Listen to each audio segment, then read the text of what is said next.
All Okay. right, let's go then. So, Cool. Mel, introduce yourself. Tell us a little bit about yourself and how you've got involved in the work that you're doing.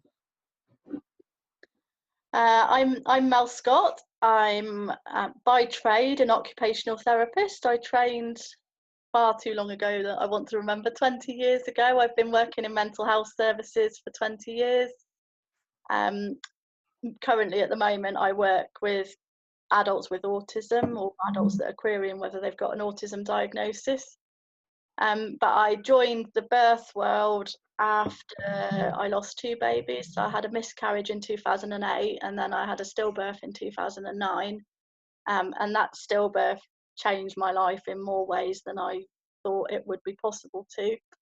And after that stillbirth experience, I wrote a book, I set up study days, I ran coaching courses for parents, set up a charity, set up the Butterfly Awards. So there's been lots of different strands all around raising awareness of stillbirth and baby loss. Yeah, I got it. And you're married to Baz? Yeah, so we've been married for, oh, you're going to catch me out now, since 2006. So 12 years this year. Right. It'll be our wedding anniversary this month, actually. And we've got a little girl now who's called Tony. She's 7. Is Tony short for anything? Her full name is Tony Joy. So Joy is a middle name that runs down the family. And obviously it fitted after she came along after Finley. She definitely has brought joy into our lives. It's a very fitting name for her. That's lovely. I have an Abigail Joy. Oh, that's pretty too. Yeah, Joy's a really nice middle name. I really like that. Beautiful. It's beautiful. So your kind of pregnancy history started off with a miscarriage. Can you talk a little bit about that? Yeah, so it took us, I always said that I was never going to have children, and it took us quite a long time to be on the same page with trying for a baby.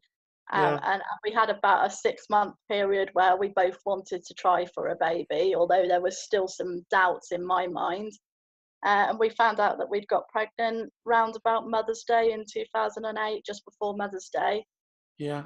And within a few days, I started having some spotting. So I went to A&E. They told me that I was further along than what I was. So they told me I was 8 weeks, and I thought I was 5 weeks. Right.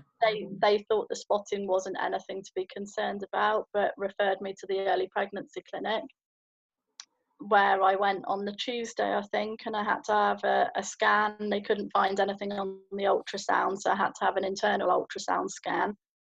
And they could only see a sac that hadn't developed. And then I had to have it was a bit of a roller coaster, really. So it wasn't a miscarriage that had happened yet. It was what they call a miscarriage. Right. So it was going to happen at some point, but it wasn't ever told to me when it would happen or that they were sure. So they had to do blood tests to check the hormone levels. Over 2 days, they were supposed to double. They were 70 to start with, and then they didn't double. So the second one was 70. So then they tested progesterone, I think, and that was really low. So they said that the pregnancy wasn't going to be sustained. And I had the choice to wait for things to happen naturally, or to have a surgical miscarriage, or to have an operation, or to have tablets to start the miscarriage. And at that point, I was really not comfortable in a hospital environment, and decided to wait and see what would happen. Yeah, so I went back to work. I didn't know what to say to people at work, because we hadn't even told anyone we were pregnant. So how do you tell people you're pregnant, and then you're still pregnant, but you're going to lose the baby and it hasn't happened yet? So we just didn't tell anybody anything, really. But then, of course, you don't get any support. So you're going for all this inner turmoil, waiting for something to happen, but you don't know when it's going to happen, and nobody knows that that's going to happen. And it took 3 weeks for me to lose the baby. So I was working for all of that time. And I think I ended up getting myself signed off sick for a few days afterwards. Yeah. But I didn't feel didn't feel like it was a baby, didn't feel like I had the opportunity or the permission to grieve for that baby at all. My friend took me in and we got a piece of jewellery. So I got a ring with 3 stones in it just to mark what had happened. And I thought I moved on. I thought I was fine, and we got straight into trying again for another baby, and nothing happened for 6 months, it's just really hard to explain, but it's just like torture every single month. Every single month when you start bleeding, it's just like having a miscarriage all over again. And at the point where I said, actually, I've had enough now, I can't keep going through this every month, we then found out that we were pregnant. So at the point where I was like, oh, no, we're not doing this anymore, we got pregnant. And that's where that story kind of stops, and the next one. You said that you didn't feel like you had permission to grieve because of the secrecy. Yeah. Do you get any sense that the grief came out later? It really did, but much later than I thought. So I think probably the point where I'd said, actually, I'd had enough now and I didn't want to keep trying, was probably part of the grief coming out. Yeah. But actually, it was much later. So it was after we lost Finley that, and we had him named in the hospital. The chaplain came and gave him a blessing, and I suddenly realised that we were making memories with Finley that we weren't able to do with the baby that we lost before. And I think I started grieving for both of them then. And actually, when Finley was buried, I buried the pregnancy test kit from the miscarriage with him so that I could go and see them both and actually have space to be with both of my babies. That's very lovely. Do you think, looking back from your experience with Finley,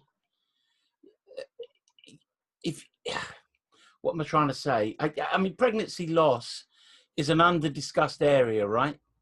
It really is, yeah. There's and some would say almost a disregarded bereavement.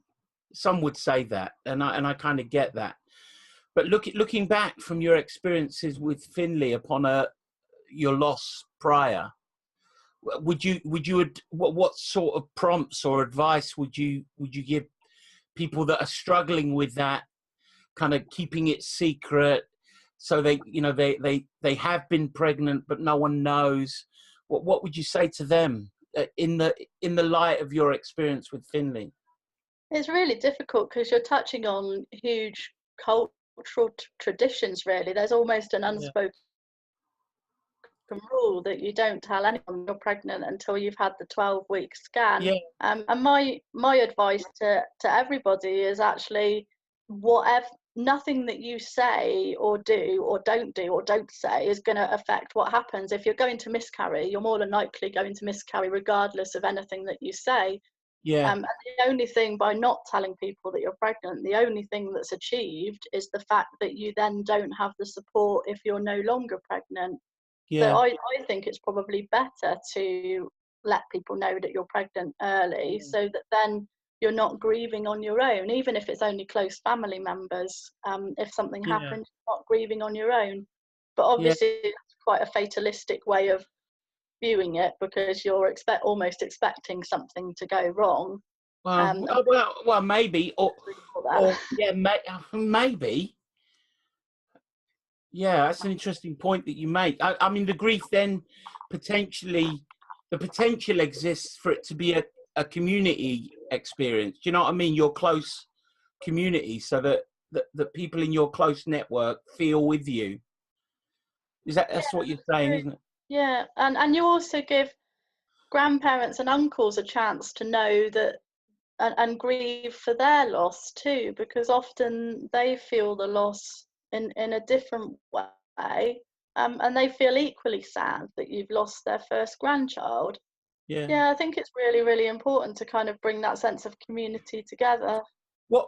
So looking back, the first thing you'd have done differently would have been to just let your close family, that those that matter to you, know that you were pregnant sooner. Yeah, definitely. Is there anything else you would do differently after the miscarriage? I think I'd have liked some form of a ceremony, so some way of saying goodbye to the baby. And through the work with the Butterfly Awards, I come across lots of charities that offer various different things. And there's a lovely charity called Little Baby and Co. And they actually have a ceremony kit for people that don't have a body. So obviously, if you're having a miscarriage, you don't lose anything apart from blood. There's nothing visible. There's nothing to catch. So they have like a small paper butterfly that you can burn over a candle. You can write a message on the butterfly, and then you can capture the ashes and you can bury the ashes, or you can release the ashes, or you can keep the ashes in the jewellery. And it's just a way of honouring that baby and what that baby means to you. What about naming? Yeah, lots of people are actually starting to give their babies names and recognising the importance of a name, and that giving the baby a name automatically recognises it within the world and gives it a value. Obviously, there's some people that it can be more traumatizing to recognise the miscarriage as a baby. It's so personal, because some people would find it very, very difficult to attach to something that they now don't have or aren't going to have. So some people view it very much as a medical thing that they go through, which is why it's so hard as a professional working in that field, because you're dealing with some people that would benefit from acknowledgement of the emotional loss, and some people that just want to get on with the physical process and don't engage with it. And for those people, viewing it as a medical incident is part of how they're managing the experience.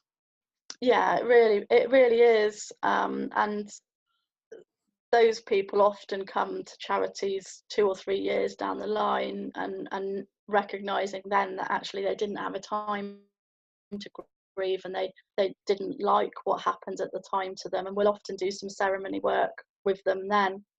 Yeah. Ceremonies are an undervalued part of our Western culture, I think. You know, the idea of marking a significant event in life with a ceremony. I think the kind of rational Western mind has disregarded the importance of ceremony. Yeah, it's also it's again that community, that sense of bringing people together and having a special occasion. We don't tend to do that apart from weddings and funerals and big birthdays. Yeah, and it might have something to do with a kind of a secular shift. You know, that there's a sense in which certainly the millennial generation are suspicious of anything that smacks of religion. Yeah, that's it. There's definitely a distancing, I think, from that, but something else needs to fill its place, perhaps. Yeah, no, I think you're right. So, can you? I want to be really sensitive in asking these questions, Mel, and I know it's been a while since it all happened, and you've been on your own therapeutic journey. You know, the starting of the Butterfly Awards, the starting of the charity, all the work that you've been doing. When you think back to the miscarriage, can you remember much about the kind of service you were offered, and the highlights and the lowlights? Yeah, It was the experience in A&E was really, really difficult. So I live in quite a rural area. There was a half an hour journey to the hospital. When I arrived at A&E, it wasn't really treated, although it felt like an emergency and felt really tough for me. It wasn't really treated like that. The doctor didn't really seem to be bothered about the fact that I was coming to A&E. There wasn't anything that they could do, so they didn't have the facility to give me a scan. They didn't have they didn't offer to do the blood tests that were later done. It was a Friday night, so I had to wait until the next Monday or Tuesday to get a referral to the early pregnancy unit. And then even the experience, the the experience in the early pregnancy unit was also really difficult, because there wasn't a definite answer. It was several days before there was a definite answer, because it was, well, you might be much earlier than you thought you were, and then, oh, there is some hormone there, but it's not doing what it's doing, and then it's too low, but we don't know when the pregnancy is going to end. And it was all very confusing. It was a really clinical process. Yeah, and you had a period and of actually we left the hospital. Go on. Yes, there was a definite few days where we didn't actually know what the outcome was going to be, which was really difficult. And then we left the hospital with a leaflet that just said what you can expect from a miscarriage, and it just went through kind of the symptoms of bleeding and when to become concerned. There was nothing in there about places that you could go to get support. There was nothing in there about the emotional journey that you would go on. It was just about the physical reality of the decisions that were open to me at that point. So And I found it a really tough, kind of a very clinical experience. We've done a lot of work with the hospital now, so we together we've produced a home miscarriage kit, which is literally, it's some gloves, an Inco pad, a sieve, a bowl, some maternity pads, and it just gives, people don't have to take it, but if they're going to choose to miscarry naturally, it just gives them the equipment that they'd have in hospital to be able to manage it with a bit more dignity, rather than the experience that some people have where they lose their baby into the toilet bowl. You know, we give them a toilet pan that they can use, so that they can catch the baby, rather than having to decide to flush the baby away. Yeah, God. Just, I mean, dealing with those very, very practical things makes way for the experiences that come up to be experienced, you know, rather than flapping around to find a pad, or the metaphor of flushing your baby away. It seems to me that's a better foundation for building a more resourceful story about the experience. And it changes the focus, so it means that they have an idea of what to expect. So if you're giving people a toilet pan, people know that actually there's a possibility that I might bleed into the toilet, and what would I do in that circumstance? Rather than, actually, nobody gives you a guidebook when you're pregnant. You know, there's loads of books that tell you what to do in labour and how to get through pregnancy, but there isn't really a guide that says, how do you have a miscarriage? Well, no, absolutely. And the hospital that you've worked with, does a written guide come with that pack? No, so they talk through what's in the pack as they give it to people, and people are told that they can use it or not use it. But it's also got like a little knitted butterfly in there and a card with a link to the charity. So people often will get that pack, and then they'll contact us and we can talk them through what's going to happen. That's fantastic. But it's so patchy, Mark. It's happened as a result of our experience and our relationship with the hospital, but it's not happening everywhere. No, and even at your hospital, I'm guessing, and I could be wrong, I bet they haven't audited it, have they, as a practice? No, I don't think so. Although they did win an award for it, so I think they may well look at auditing it. I think it's they've looked at how they can make it sustainable, and they're accepting donations from parents that have experienced having the pack, that then will pay it forward so that they can continue to fund it. Absolutely. And the thing is that idea is simple. It's a simple idea. You know, I often say that women live inside the story they tell themselves about their pregnancy and birth. So the same kind of stuff can happen to different women, and different women and their families have radically different stories that they live in as a result. And the stuff you're talking about there, simple kindness, practical support, can transform the story for someone and transform their life as a result. You know, it's scalable. It kind of removes those trauma points. Yes. And that can be scalable across the country at very little cost. Yeah, that's what the hospital were most concerned about. How do we do this practically? It started, the bereavement midwife started with providing them with donations that they get from the bereavement suite for on labour ward, Yeah. but now it's become self-sustaining. But it's a really, really simple idea that could be replicated. But Across the nation. that's the idea. That's the idea behind the Butterfly Awards. Really, is to take these things that I know are happening and give them a platform so that they can be shared on a wider scale, because there's a lot of publicity that comes from being shortlisted for a Butterfly Award. That Yeah. means that idea can be picked up by other places. Yeah.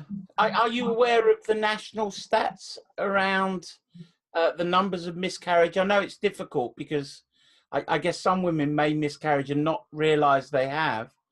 But do Yeah, we have some stats? I think Tommy's they've got a miscarriage research centre. Right. And they're starting to collect a lot more evidence around reasons for recurrent miscarriage and looking at the research around why parents miscarry. I Yeah. think Tommy's have got a lot of statistics on Right. their website. The one that's most popularly kind of quoted is 1 in 4 pregnancies end in miscarriage. So if Wow. you think about the number of births that are happening, well, in our hospital alone, there's 3,000 births a year. That Yeah. means there's probably 1,000 miscarriages a And year that are te- happening. 10,000 births a year in Leicester, where I Yeah, am. yeah, yeah. So I mean, it's huge numbers of people that are potentially traumatized, potentially not getting any support, not receiving the resources that they need. And now, obviously, that's only the people that have got to the point of going to their doctors, who miscarry or get to the scan and find out that there's no heartbeat. It's only Yeah. the people that are getting symptoms that we're capturing those statistics for. We're Yeah. not capturing the people that lose at home before they get to their booking in appointment. Yeah. And of course, I've heard it so often amongst my professional colleagues where someone miscarries and someone in a very well-meaning way says something like, well, it was meant to be.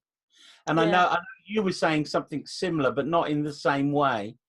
And I know as a midwife, I've always been conscious of avoiding what sounds like platitudes. Mm. You And know, it's really difficult because there was that attitude about stillbirth. If we go back to when Finley was stillborn in 2009, for the first couple of years that I was campaigning, I was going to maternity services liaison committee meetings, I was going to hospital meetings, I was trying to get it as an audit topic and trying to raise awareness of it as a topic. And actually, a head of midwifery at my local trust said, well, there's nothing we can do about stillbirth, is there? And we don't need to, because our stillbirth rate is below the national average.